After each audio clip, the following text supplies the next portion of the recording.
dan tidak akan tertukar. Jadi jangan iseng ngambil punya orang lain. Nggak ada kerjaan. Nggak ada kerjaan karena rizki Anda sudah ada. Non muslim nggak sholat, nggak puasa, rizkinya dapat. Kami yang muslim sholat, puasa juga.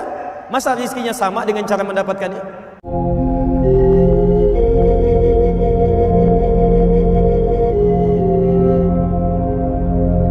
Baik Ustadz, kalau rizki adalah qadar Allah, bagaimana pengaruh doa dalam permohonan rizki? Rizki sudah ditetapkan oleh Allah Subhanahu wa Ta'ala, nggak bisa berubah. Doa itu bisa mempercepat datangnya dan menentukan keberkahannya. Itu poinnya. Jadi doa bisa menentukan keberkahan dalam rizki dan mempercepat datangnya rizki. Perhatikan sini. Konsep rizki, Quran surah ke-51 ayat 22, posisi paling kanan, di agak sedikit ke bawah. Lihat sini. Wa fis samaa'i rizqukum wa ma tu'adun. Dan di langit itu rizki Anda sudah ditetapkan, tidak akan tertukar. Dan dijanjikan akan diberikan. Dijanjikan akan diberikan. Jadi mustahil ada orang lahir tanpa ada rizkinya, mustahil. Burung aja ada rizkinya, masa kita yang dihisab tidak ada rizkinya? Dan tidak akan tertukar. Jadi jangan iseng ngambil punya orang lain. Nggak ada kerjaan. Nggak ada kerjaan karena rizki Anda sudah ada. Kalau Anda ngambil punya orang lain, itu suatu saat akan dikembalikan. Dia cuma mempersulit diri sendiri. Nah, sekarang pertanyaannya, rizkinya di langit, kita tinggal di mana? Di bumi. Rizki di langit, tinggal di bumi. Maka kemudian rizki yang di langit ini Allah turunkan ke bumi supaya mudah kita dapatkan. Dalilnya Quran surah kedua ayat 29, posisi paling kanan sebelah bawah. Walladzi khalaqalakum ma fil ardi jami'a. Kami jadikan segala yang di bumi itu untuk kalian semua. Jadikan segala yang di bumi. Hujan turun menjadikan tanah-tanah yang kering jadi gembur kembali, muncul tanaman, muncul buah-buahan.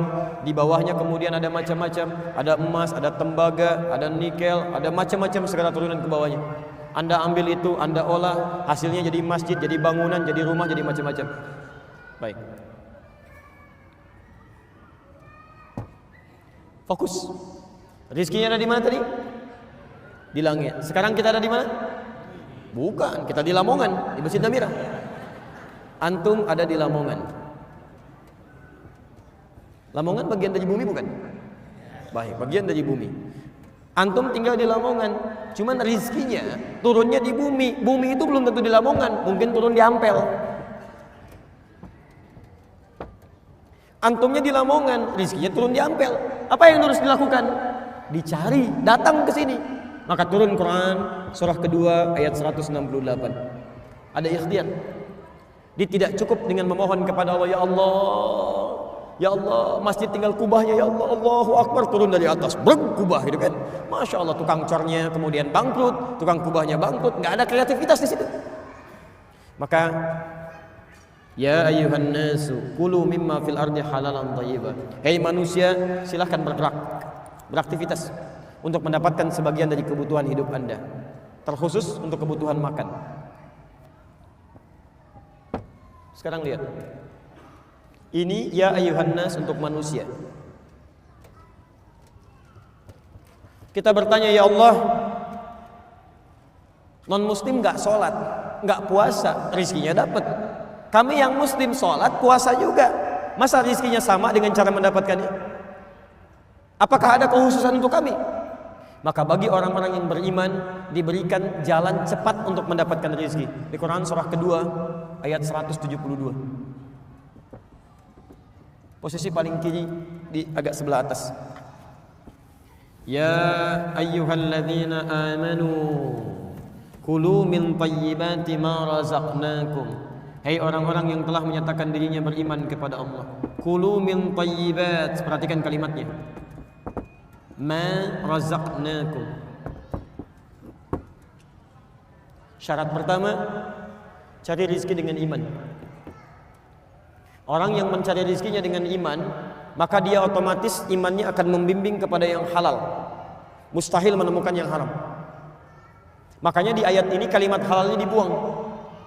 Kalau di ayat yang ini masih dicantumkan, Kulu mimma fil ardi halalan thayyiba. Tapi bagi orang beriman, kalimat halalnya dibuang. Kulu min thayyibati ma razaqnakum. Kenapa kalimat halalnya dibuang? Karena dia punya iman. Imannya otomatis membimbing dia langsung pada yang halal. Dimaaf, kalau ada orang beriman masih menemukan harta yang haram, ada yang salah dalam imannya. Ada yang keliru di situ. Ketika dia mencari dengan imannya, maka ma razaqnakum, kami yang akan siapkan rezekinya untuk orang ini, bukan dia yang lelah mencarinya. Baru gerak sedikit, rezekinya sudah datang. Baru berangkat sedikit, peluangnya sudah muncul. Apa tanda keimanan pertama dalam mendapatkan ini? Doa. Doa. Doa. Bukankah Imran berdoa untuk anaknya? Bukankah ibunya berdoa untuk anaknya? Ketika bapak ibunya berdoa untuk anaknya, apa yang diberikan oleh Allah pertama kali? Kullama dakhala 'alaiha Zakaria al-mihraba wajada 'indaha rizqa, rizkinya. Tapi kalau Anda ingin lebih cepat lagi, belum keluar, rizki sudah disiapkan. Itu ada di Quran surah ke-7 ayat 96. Walau anna ahlal qura amanu wattaqau, iman plus takwa. Ini poinnya. Iman plus takwa. La fatahna 'alaihim barakatin minas sama'i wal ard. Kami akan bukakan semua pintu-pintu keberkahan rizki di langit dan di bumi. Tadi rizki ada di mana? Langit. Diturunkan ke mana? Sekarang semua pintu rizki oleh Allah dibuka di langit dan di bumi. Jadi di Lamongan dibuka, di Ampel dibuka, segala dibuka, di langit dibuka. Maka rizkinya yang datang mencari Anda, bukan Anda yang datang mencari rizki. Syaratnya iman plus takwa. Bagaimana cara meningkatkan takwa? Ada 115 kali penyebutannya dalam Al-Quran. Anda keluarkan ayat-ayat ini, praktekkan dalam kehidupan, maka Masya Allah, rizki akan mudah didapatkan. Lihat sahabat Nabi SAW, sibuknya luar biasa, tapi masih sempat salat fardu di masjid berjamaah. Malam masih tahajud sampai hatam Quran, tidak meninggalkan amalan-amalan sunnah, masih puasa juga. Hidupnya santai, bekerja juga, ibadahnya nyaman, asetnya hari ini masih ada. Utsman bin Affan masih punya aset di Bank Saudi sampai hari ini. Abdurrahman bin Auf kapaknya terbuat dari emas. Sahabat-sahabat mulia, kayanya luar biasa, sholat dikerjakan, 5 waktu di masjid, malamnya masih tahajud. Dan indah karena meningkatkan takwa kepada Allah Subhanahu wa taala. Coba antum lihat burung. Keluar cuma pagi, pulang sore, rizkinya dapat. Bukan cuma untuk dirinya, untuk anak-anaknya, untuk keluarganya. Burung yang tidak dihisab, ketika dia bekerja dengan tasbih kepada Allah, dia bertasbih, dia memuji Allah, berangkatnya pagi, pulang sore, tapi rizkinya cukup untuk satu keluarga. Antum yang dihisab, berangkat gelap, pulang gelap, amalan fardu terlambat, amalan sunnah ditinggalkan. Masya Allah, pengen cepat rizkinya. Antum sehat?